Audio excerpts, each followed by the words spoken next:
Bonjour, c'est Isabelle Morin de Spring Formation.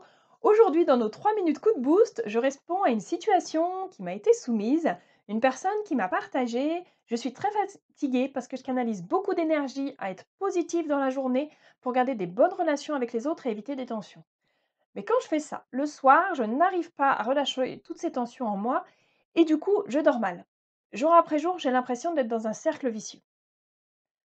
La question qui nous est soumise là, c'est l'équilibre dans ce que je fais entre ce que ça m'apporte et ce que ça me coûte, et puis ce que ça apporte et ce que ça coûte aux autres.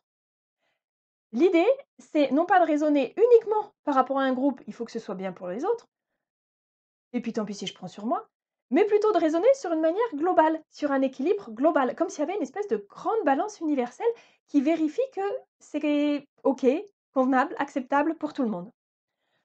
En l'occurrence, actuellement, dans la situation qui est décrite, on a une personne pour qui c'est pas du tout acceptable. C'est difficile à vivre, c'est un cercle vicieux. Alors la piste pour sortir de ça va être de réajuster les choses. Qu'est-ce que je peux changer un petit peu dans mon comportement pour que ça devienne acceptable et vivable pour moi? Forcément, à partir du moment où je fais ça, ça va avoir également un impact pour les autres. Et je vais vérifier si les changements que ça génère sont également acceptables pour les autres. À partir du moment où ça devient acceptable des deux côtés, on est sur une balance qui est beaucoup plus équilibrée.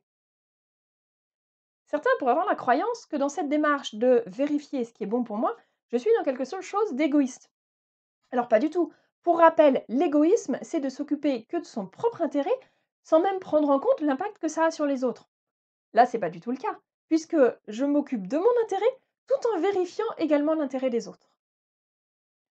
Donc en conclusion, je m'adresse à tous ceux d'entre vous, dont je fais partie également, qui pourraient avoir tendance parfois à laisser passer l'intérêt collectif, global, des autres et peut-être de soi en même temps, dans une logique globale, au détriment de son intérêt personnel.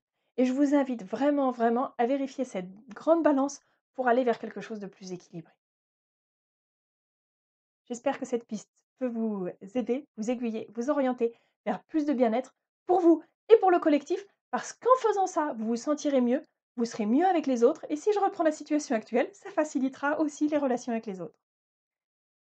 Si vous avez aimé cette vidéo, je vous invite à la liker.